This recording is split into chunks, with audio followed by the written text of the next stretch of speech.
Welcome students, welcome to the fifth video of chapter number 1 real number class 10th. In previous videos we have discussed the definition of a rational number and irrational number.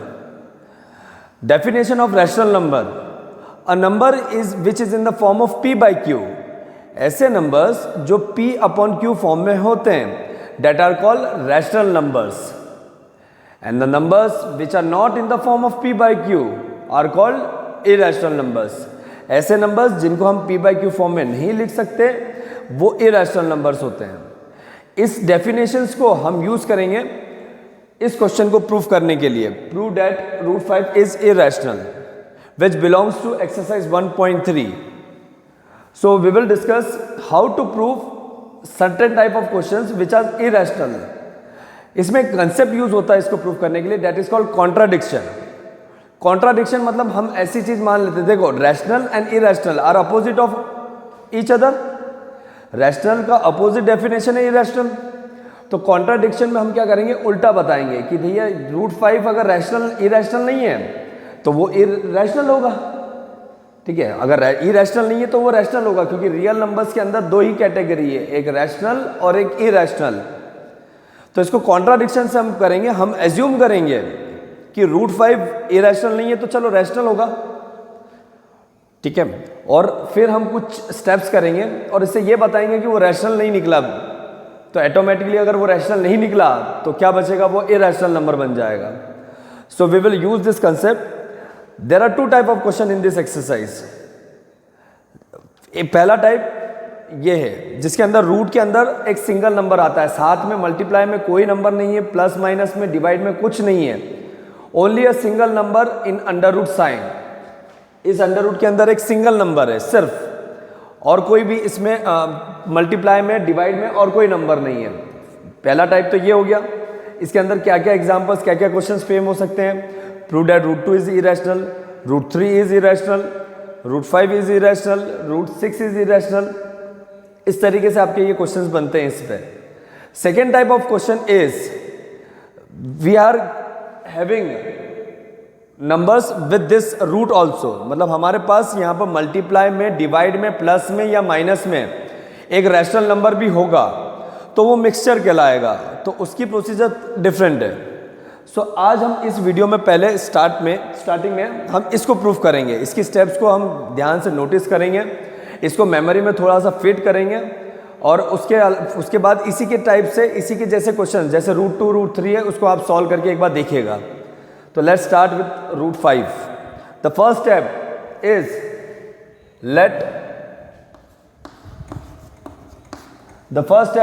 Late root 5 be rational. वही contradiction, irrational proof करना है, हमने उसका opposite मान लिया, rational है. ठीक है, तो let root 5 be rational number. I can write root 5 as a upon b. ये आपकी चॉइस है, हम यहाँ p लिखो, q लिखो, आपका जो फेवरेट अल्फाबेट्स है आप वो लिखो. So I am writing root 5 as a upon b. क्यों? क्योंकि रैशनल तो a अपॉन b के फॉर्म में ही होता है ना, या p अपॉन q के फॉर्म में होता है. So I am writing a upon b. One more line we have to add, see carefully, where a and b are co-prime number.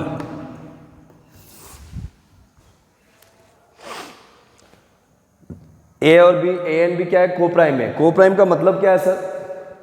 Co-prime का मतलब ऐसे दो नंबर जिनका कोई भी कॉमन फैक्टर नहीं है, प्राइम नंबर नहीं है. बहुत से बच्चे इसको प्राइम नंबर से कंफ्यूज हो जाते हैं, सर ये किसी भी टेबल में नहीं आएगा. नहीं, को प्राइम नंबर मतलब ऐसे दो नंबर जो किसी कॉमन नंबर की टेबल में नहीं आ रहे हो, वन को छोड़ के.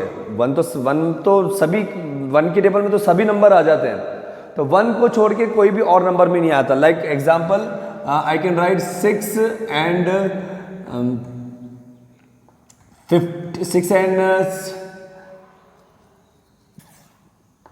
13. This are called co-prime.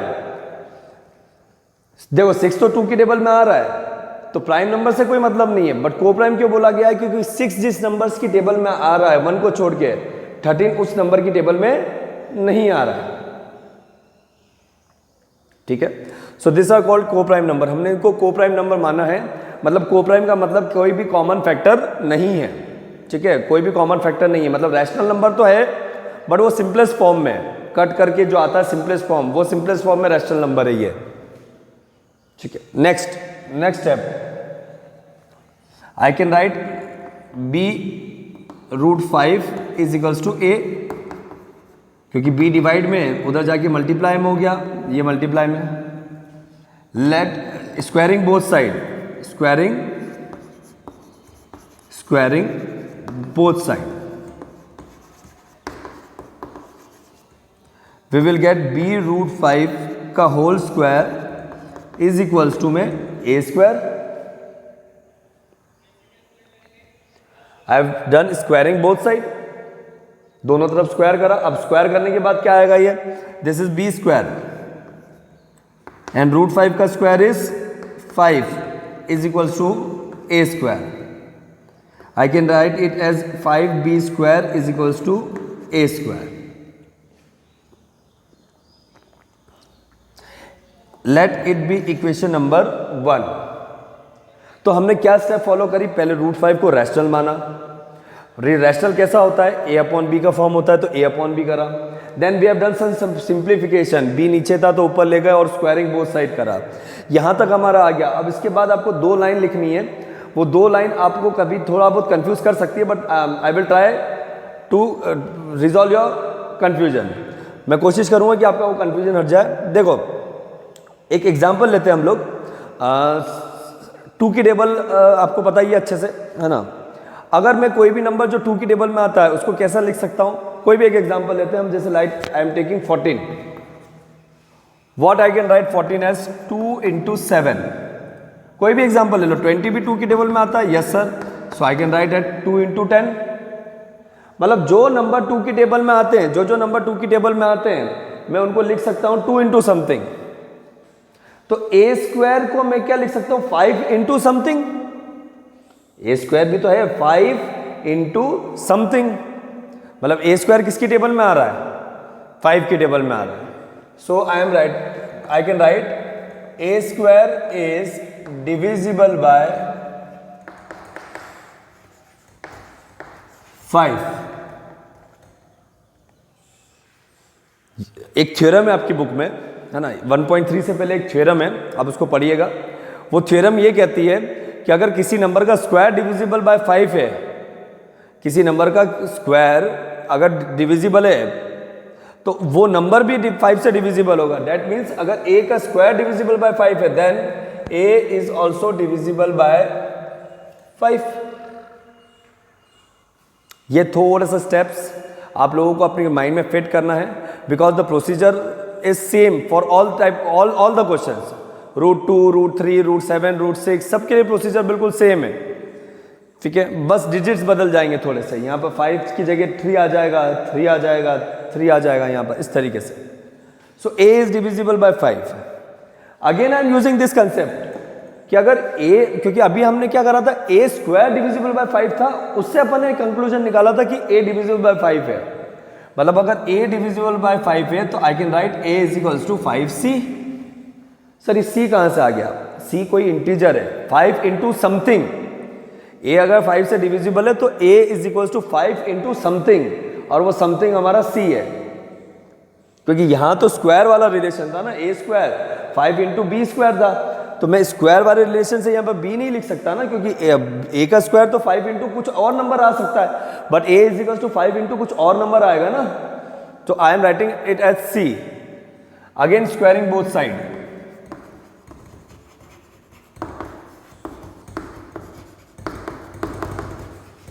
we will get a square is equals to 5c का whole square. That means we will get a square is equals to 5 का square 25c square. Let it be equation number 2. Now compare first and second. a square, first में a square की value क्या है, 5b square है, और second में a square की value है 25c square. From 1 and 2 I can write 5b square is equals to 25 C square, because both are the value of A square. 5 नीचे जाएगा, so B square will become 5c square, cut हो जाएगा। अब notice करो, ये भी वही चीज आ रही है जो यहां आ रही थी, A square is equal to 5 into something, अब B square is equal to 5 into something. Again I have to write this 2 steps, B square is divisible by 5, that means b is also divisible by 5। अब पहली line हम देखते हैं, हमने rational number जो assume करा था उसमें पहला पढ़ते हैं हम लोग, √5 is equal to a upon b where a and b are coprime number. Coprime मतलब कोई भी कॉमन फैक्टर नहीं आ रहा है, जबकि ये भी डिविजिबल बाय 5 है और b भी डिविजिबल बाय 5 है, मतलब a and b have common factor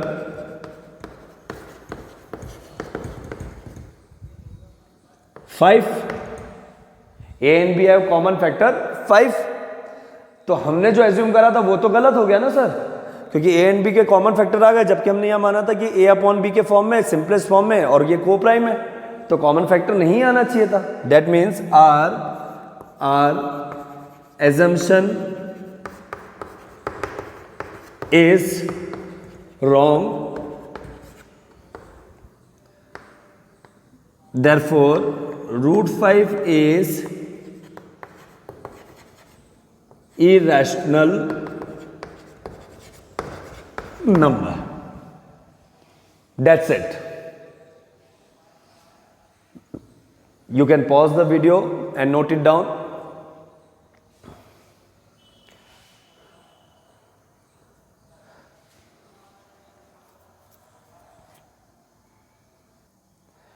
The second type of question,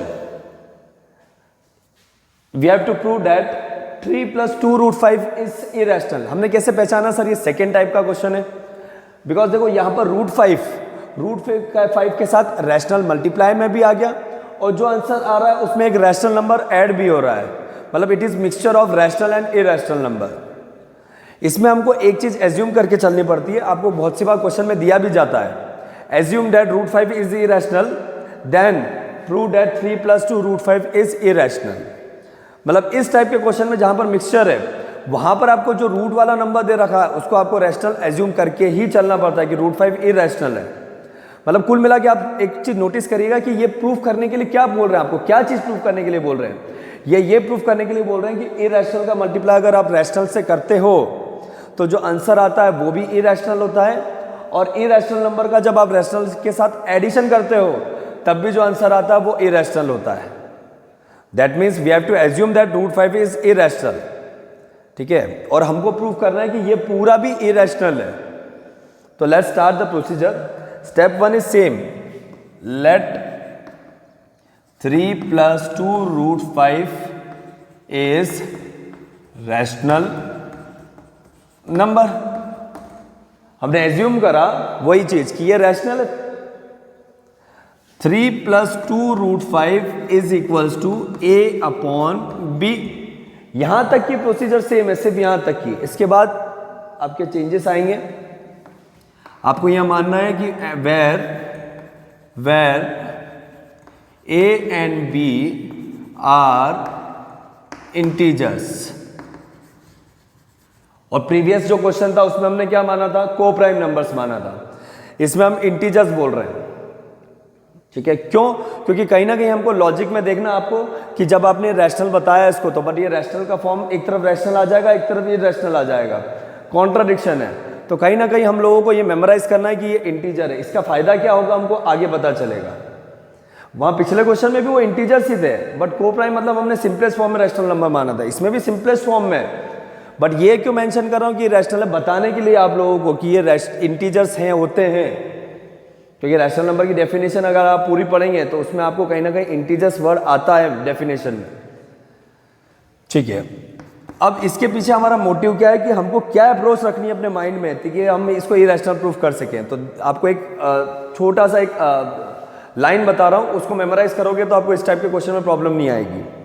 आपको इस √5 को x मानना है, है ना, मन में, अपने माइंड में, हमारे माइंड में हमको इसको x मानना है, ठीक है, हमने इसको x माना, अब इस x का वैल्यू फाइंड करना है, ठीक है, जैसे लीनियर इक्वेशन आप सॉल्व करते हो इन वन वेरिएबल, उसी तरीके से बाकी सबको आप नंबर्स मानोगे, सिर्फ इस √5 को x मानोगे, तो हम x की वैल्यू निकालने के लिए सबसे पहले क्या करेंगे, 2√5, दूर का रिश्तेदार कौन है यहाँ पर, 3 है, क्योंकि 2 तो भैया √5 का नज़दीकी है, तो दूर का रिश्तेदार 3 है, तो पहले 3 घर जाएगा अपने, ठीक है, तो which is equals to a/b, a/b का घर है ये, तो जो पीछे से आएगा वो पीछे जाएगा, तो -3।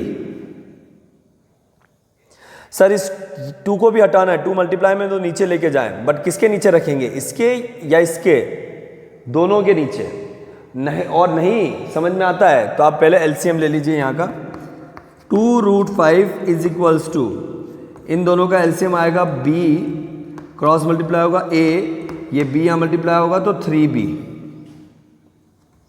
अभी भी √5 अकेला नहीं हुआ है, 2 इसके साथ में अभी भी, तो इस 2 को भी हम पहुंचाएंगे, √5 is equals to a-3b upon में 2b।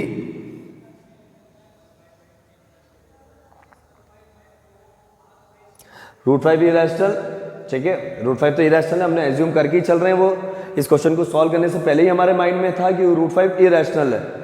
अब देखो यहाँ पर क्या हो रहा है, ये माइनस का साइन है, 3 है और b है, आपने a और b को क्या माना था, इंटीजर्स, ठीक है, तो 3 इंटू इंटीजर, इंटीजर को इंटीजर से मल्टीप्लाई करने पे इंटीजर ही आएगा, इंटीजर, इंटीजर को इंटीजर से माइनस करने पे, सर इंटीजर ही तो आता है, ठीक है, क्लोजर प्रॉपर्टी, इंटीजर को इंटीजर से सब्ट्रैक्शन करने पे इंटीजर ही आता है, क्लोजर प्रॉपर्टी, आप ट्राई करना कोई भी 2 इंटीजर लेके, तो ये मतलब इंटीजर आ रहा है। सर डिनोमिनेटर में 2 इंटू बी, बी एक इंटीजर है, 2b एक इंटीजर है, तो इंटीजर को इंटीजर से मल्टीप्लाई करने पे अगेन इंटीजर, तो डेट मीन्स न्यूमरेटर भी इंटीजर है और डिनोमिनेटर भी इंटीजर है, so that means we can write that कि a-3b एंड 2b आर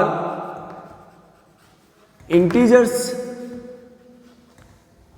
और एक चीज नोटिस करना, इंटीजर अपॉन इंटीजर, ये भी तो इंटीजर होता है, इंटीजर अपॉन इंटीजर, ये भी तो, sorry, integer upon integer rational number होता है, इंटीजर्स नहीं होता, तो integer upon integer rational number होता है, दैट मीन्स a-3b इंटीजर है, अपॉन में 2b इंटीजर है, is rational number, integer upon integer तो रैशनल नंबर होते हैं, so this is rational, but LHS में आप देखिए √5 क्या है, हम एज्यूम करके चल रहे हैं इरेशनल, मतलब इरेशनल रैशनल के इक्वल है, कैसे पॉसिबल है, रैशनल नंबर की ग्रुप अलग ही है और इरेशनल नंबर का ग्रुप अलग है, तो आपका रैशनल और इरेशनल इक्वल कैसे हो सकता है, but √5 is irrational,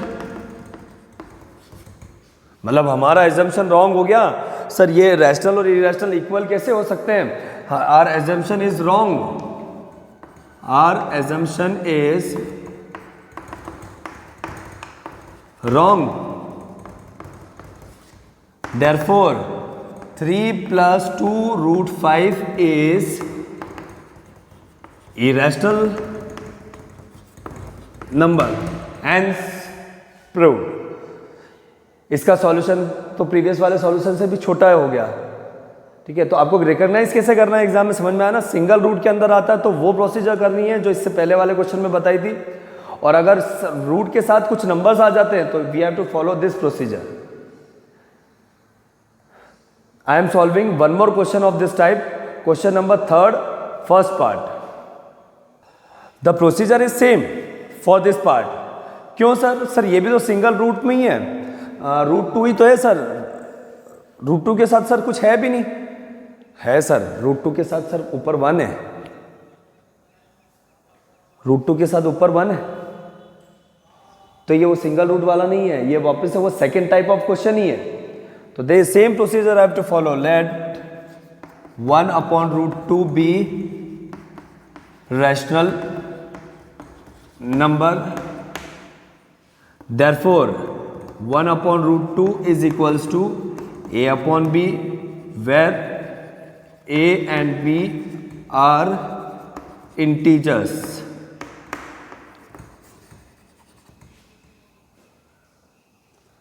the same procedure we have to follow. हमको रूट 2 को अकेला बनाना है. सर अभी भी तो अकेला है. नहीं, अभी नीचे है ना, आपको ऊपर लाना है इसको. सो क्रॉस मल्टीप्लाई कर देते हैं. Simple step. b 1 में मल्टीप्लाई होगा b रूट 2, a में मल्टीप्लाई होगा तो a रूट 2. या आप एक और चीज कर सकते हो, इजी मेथड है. आप इन दोनों को रेसिप्रोकल कर दो. दोनों को रेसिप्रोकल कर दो. वो इससे भी आएगा वही और इससे भी वही आएगा. रेसिप्रोकल करा तो रूट 2 ऊपर आ गया, नीचे 1 आ गया. नीचे 1 की कोई वैल्यू नहीं होती है. इज इक्वल्स टू b ऊपर आ जाएगा और a नीचे आ जाएगा. हो गया सर रूट 2 अकेला. ठीक है, अब कुछ नहीं करना है आपको. आपको सिर्फ स्टेप्स लिखनी है, वही जो पिछले क्वेश्चन में लिखी थी.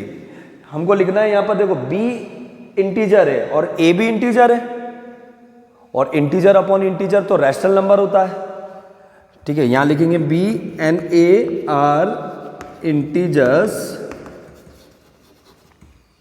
ठीक है, तो सिंपली आपको क्या फॉलो करना है क्वेश्चंस में, ऐसे टाइप के क्वेश्चन में ऊपर वाला और नीचे वाला इंटीजर है, ये आपको लाइन लिखनी है. उसके बाद लिखनी है कि देयरफॉर b अपॉन, ये देयरफॉर का सिंबल होता है 3, b upon a is rational but root 2 is irrational. Our assumption is wrong. Therefore 1 upon 2 is a rational number. Hence proved. So you have to solve the remaining questions of question number 3rd, second part and third part that you have to solve. In the next video I will explain you about the terminating and non terminating numbers of a rational number. हम last exercise cover करेंगे हमारे next video में. Okay, thank you, God bless.